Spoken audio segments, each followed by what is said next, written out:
सर्वांना एक मनातली गोष्ट सांगायची जी मी या विधानसभेत बघितली आणि मी गावोगावी जेव्हा पण फिरत होतो मला फरक खूप दिसला.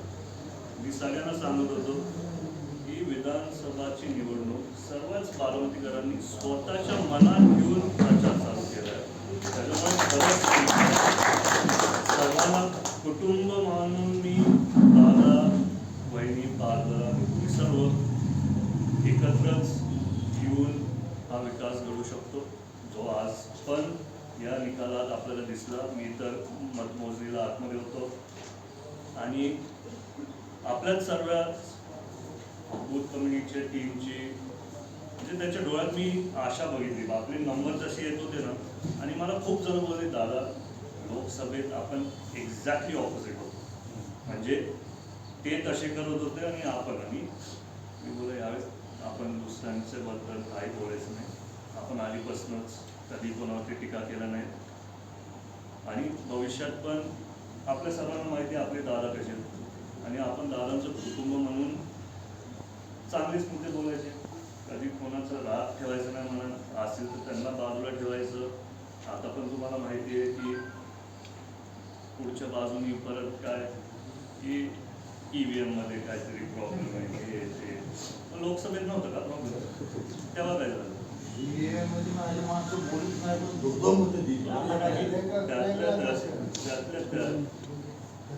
एवढा मोठा फरक असेल तर ठीक आहे. तर त्याचा आमच्याकडे थोडा फरक होता म्हणून त्यांनी ते चेक करून ते कळालं.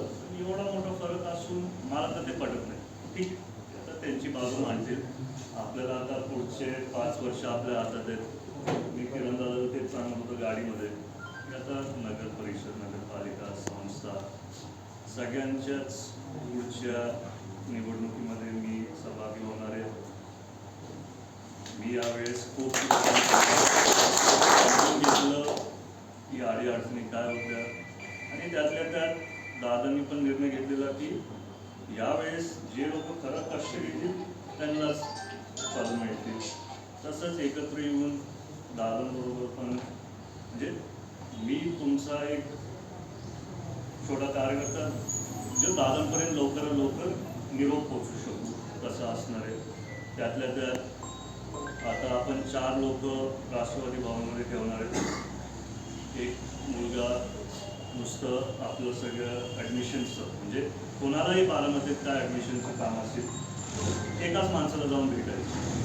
नुसतं एक असणारे सगळं हॉस्पिटलचे कामं करतात.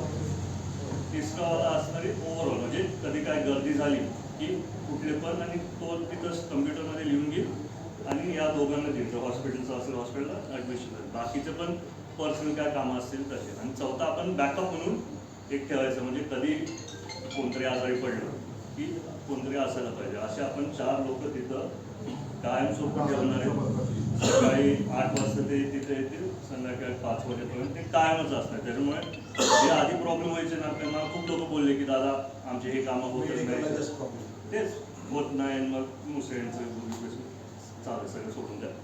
हे 4 लोक आपण तिथं ठेवले आणि भविष्यात तसं ते तिथं व्यवस्थित सगळं लिहून गेलं. मी तेच आता सचिनला विचारलं तो पेपर कुठे आहे. आजच एक नवीन पेपर मी तयार केला आहे तो मी माझ्या सगळ्या लोकांना देणार. काय होतं गावोगावी जातो डायरीमध्ये विषय लिहितात दुसऱ्या दिवशीची डायरी घालतो. तर आता बरोबर त्या पेपरांवरती गावातले काय जुने विषय असतील जे झाले नसतील जे भविष्यातले आणि पर्सनल काय असतील तसे आपण एक्सेल शीटवरती ते तयार केलं. तो पेपर आता येईल. तो पण मी सगळ्यांना पण कोणाला पाहिजे असेल गावाच्या वतीने त्यांना देईल. काय होतं मग त्याच्याने डेटा तरी राहतो. तिथं तारीख असते, नंबर असतो आणि मग ते पेपर आपल्या भवनमध्ये आले की आपण ते फाईल करू शकतो. म्हणजे भविष्यात पण कुठे काय कोणी विसरलं ते लगेच मिळू शकतं. आता काय डायरीवरती ते कळत पण नाही. कुठे डायरी आहे का कुठली पण डायरी काय बघा ही एवढी मोठी डायरी त्याचं विसरून जातो. नाही तर ही कुठे ते जाती आपण दुसरी घेऊन येतो.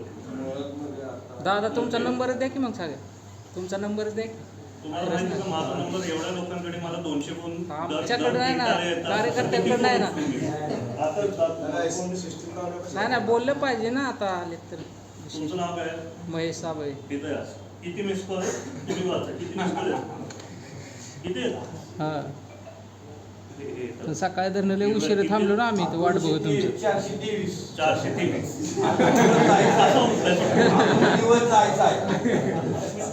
पण तरी नाही पाहिजे तुम्हाला ना. कधी काय लागलं तुम्ही माझा नंबर घ्या मला व्हॉट्सअप करा. व्हॉट्सअप मी कधीतरी म्हणजे बघतो, एक वाचत जातो. पण जरी मी नसेल, सुहास पण आहे, सचिन पण आहे. सुहास तू आता तर तुझा आणि त्यांना माझा नंबर नाही. तुमचं बरोबर आहे. तर मी जसा फोन उचलू शकतो तसं उचलतो. आता काय होतं माहिती का, आता जसं मी बोलतोय आणि फोनवरती बोललो तर मग लोक बोलतात ॲटिट्यूड खूप नाही ॲटिट्यूड नाही, काय काम असलं तर डायरेक्ट तुमच्यापाशी येऊ शकते ना. असा विषय आहे. कधी पण भेटू शकता. आता मी भविष्यात पण मी आता बारामतीत येणारच आहे. मी 3 दिवस दर आठवड्यात 3 दिवस बारामतीत आहे. तर तुम्हाला कधी काय लागलं मला येऊन भेटा. चालेल. पण तेच खरंच सगळ्यांचं खूप खूप मनापासून आभार मानतो. यावेळेस परत 1366 माहिती का, त्या दिवशी मी आतमध्ये होतो. असली लीड सगळीकडे येत होती. मी तर सगळे दूर दिसलो. 700ची लीड, 700ची लीड, 800ची लीड. पण नाही, बरं वाटलं. आणि जे आपण मनात घेतलेलं ना, तर काय त्या लाडकी बहीणमुळे आपण गुलाबी झालो. आता भविष्याच्या 25 वर्ष गुलाबी करणार. गावाच्या वतीने कोणाला काय बोलायचं असेल तर बोला. मी पण इथंच आहे. मग ते झाल्यानंतर आपण पुढे जाऊ.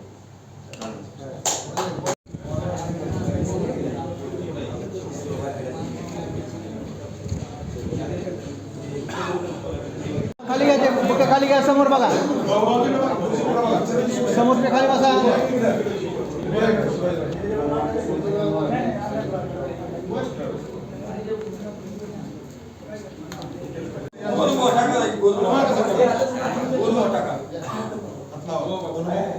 समोर बघा सगळे.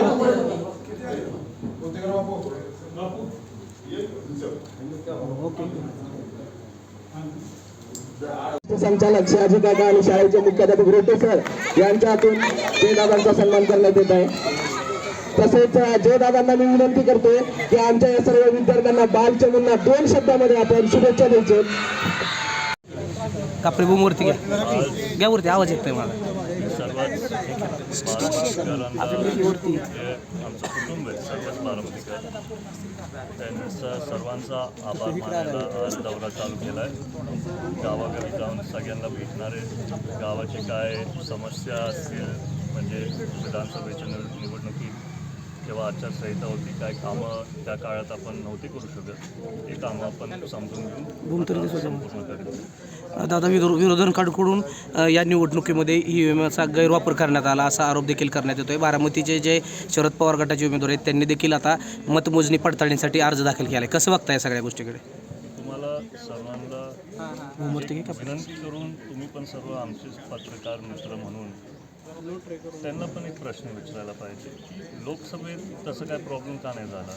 आणि आता म्हणजे एवढ्या चांगल्या प्रतिसादाने सर्वच महाराष्ट्रातल्या जनतेने महायुतीच्या सर्वच नेत्यांना प्रतिसादाने प्रेम दिलं आहे. कारण त्यांनी कष्ट घेतले, त्यांनी विकास केला आहे. लोकसभेची निवडणूक तर मला जी जनता बोलते मी तुम्हाला सांगाल की त्यांनी मला गावगावी फिरताना सांगितलं की दादा त्यावेळेस आम्ही त्यांना संधी दिली, पण त्या 3 महिन्यात काय झालं नाही. जे त्यांची अपेक्षा होती म्हणजे आपल्या जनतेची आणि जनतेची अपेक्षा जे असतात तेच आम्ही सर्व छोटे कार्यकर्ते मनात घेऊन संपूर्ण पहिला करतो. आणि त्याच्यानंतर पुढचे पण काय अडीअडचणी असतील समजून घेऊन, जर ते माझ्याकडनं नाही झाले नाही तर पक्षातल्या आपल्या पदाधिकारी सहकाऱ्यांकडनं नाही झाले तर ते आम्ही दादनपर्यंत. पण यावेळेस मला वाटते की महाराष्ट्राच्या जनतेने हा निर्णय घेतला की महायुतीचं सरकार परत आणायचं. महायुतीला भरघोस असं यश या ठिकाणी मिळालं या निवडणुकीमध्ये. या निवडणुकीमध्ये अजित पवारांनी जी लाडकी बहीण योजना आणली, विशेषतः या योजनेमुळं महायुतीला जास्त जागा मिळाल्या अशी चर्चा देखील आता लोकांमध्ये आहे. चर्चा तर आता होणारच, पण हे नुसतं एक कारण नाही. मागच्या 2 वर्षात महाराष्ट्राच्या जनतेने बघितलं आणि बारामतीकरांचं जसं मी विधानसभेत सांगत आलो आहे की सर्वच बारामतीकर पुण्या पवार कुटुंबावरती प्रेम करतात. लोकसभेला ही परंपराच आहे, लोकसभेला ताई, विधानसभेला दादा. तीच तशी आपल्या बारामतीकरांच्या सर्वच कुटुंबांनी पार पाडली आणि मी सर्वांचा खूप खूप त्याच्यासाठीच आभार मानतो. दादा भविष्यातलं काय प्लॅनिंग असणार आहे तुमचं आता? कारण आता सांगितलं तुम्ही की 4 लोक नेमणार आहेत, काय बरोबर. आता काय झालं आहे तुम्हाला माहिती, मी तर राजकारणात कधी नव्हतो. जरी मी प्रचार करायला यायचो, एका काळात सगळंच कुटुंब एकत्र होतं, त्याच्यामुळे मला कधी वाटलं नाही की मी तिथं कुठेतरी येऊन म्हणजे जागा घ्यायला पाहिजे. पण आता गावागावी फिरताना भरपूर युवक असतील, ज्येष्ठ मंडळी असतील, सर्वांचीच एक आशा आहे की दादा तुम्ही आणि थोडं लक्ष द्या. पण मी जेव्हा दौरे करत होतो, थोड्या लक्षापेक्षा मला वाटलं की जास्ती लक्ष द्यायला पाहिजे. खूप जे काय अडीअडचणी होते म्हणजे हॉस्पिटलचे असू द्या, ॲडमिशनचे असू द्या, तिथं आपल्या भावांमधनं थोडं वेळ लागायचा व्हायला, कारण गर्दी खूप व्हायची. त्याच्यामुळे आता तिथं आम्ही 4 लोक ठेवणार आहेत. एक हॉस्पिटलचे कामं करायला, एक ॲडमिशनचे कामं करायला, एक ओव्हरऑल म्हणजे सगळंच, कोणाचं काय पर्सनल काम असेल, आणि 4था माणूस बॅकअप म्हणून, म्हणजे कधी काय तिथं कमी नाही पडायला पाहिजे. आणि भविष्यामध्ये आता नगर परिषद असू द्या, झडपी असू द्या, संस्थाचे निवडणुकी असू द्या, त्याच्या सगळ्यांमध्ये मी सहभागी होणार आहे, लोकांना मदत करायला. दादांनी म्हटलं होतं की येणाऱ्या काळामध्ये युवकांना संधी दिली जाईल. कशा पद्धतीने युवकांना स्थानिक स्वराज्य संस्थेमध्ये किंवा नगरपालिकेमध्ये संधी मिळणार? मागच्या सांगत्य सभेमध्ये दादांनी माझा उल्लेख केला की आता ते पण एका काळात युवक होते. पहिल्यांदा दादांच्या समोर मी बोललो. दादांना पण कुठेतरी वाटलं की आता युवकांसाठी मी एक छोटे कार्यकर्ता, त्यांचा कुटुंबातलाच असून त्यांना पण कुठेतरी संधी द्यायला पाहिजे. आणि मला वाटते आता पक्ष पूर्ण राज्यात आणि देशात आपल्याला वाढवायचा आहे. दादांना तर महाराष्ट्रात फिरायचंच आहे आणि त्यातल्या त्यात मला पण वाटतं की नवीन लोकांना तिथं संधी मिळायला पाहिजे. त्याच्यामुळे भविष्यात तसंच होईल. येणाऱ्या निवडणुकीमध्ये तुम्ही सगळी जबाबदारी तुम्हीच घेणार आहात? जबाबदार मी स्वतःने घेण्यापेक्षा सर्वांनीच माझ्यावरती सोपवली आहे आणि मी ते स्वीकारून मान्य करतो आणि त्याच्यामुळे मी नक्कीच सगळ्यांना तसा आधार आणि मदत. गुलाबी रंगावर नागरी सत्कार होतोय, कसं नियोजन असणार आहे? ते पारदादा आणि बाकीचे पक्षातले नेते बघताय. तुम्हाला शनिवारी भेटूच आपण सर्व. गुलाबी रंगावरून टीका होतीये सांगितलं. काय टीका होतं? सातत्याने गुलाबीमय झालेत, दादा गुलाबीमय झालेत किंवा असं तुम्ही आता सांगितलं की 25 वर्ष गुलाबी रंग टिकणार आहे. 25 तर गुलाबी रंगच चांगला आहे, गुलाल पण गुलाबीचं आहे तर चांगलंच आहे. ते टीका होऊ द्या. आपण काय, मी तुम्हाला आधीपासून सांगत आलो मी कधी कोणावरती टीका करणार नाही. आणि असं आपलं दादांचं आणि वहिनींचे चांगले गुण आम्हाला दोघांना शिकवलेत, मला आणि पारदादाला. आपण चांगलेच मुद्दे बोलणार. काय झालं, जरी निवडणूक आपण जिंकलो तरी स्वभाव आपला बदलत नाही. आधीपासून आपण असेच आहे आणि भविष्यात पण आपण असंच राहणार. राष्ट्रवादी काँग्रेस पार्टी अजित पवार गटाला या विधानसभेमध्ये चांगलं यश मिळालं. जवळपास चांगल्या जागा या ठिकाणी आल्या. अजित पवारांच्या वाट्याला किती मंत्रिपदे आपल्या पक्षाच्या वाट्याला त्या ठिकाणी मिळतील अशी अपेक्षा आहे? मी तुम्हाला विनंती करतो, तुम्ही तो प्रश्न दादा. Okay, thank you.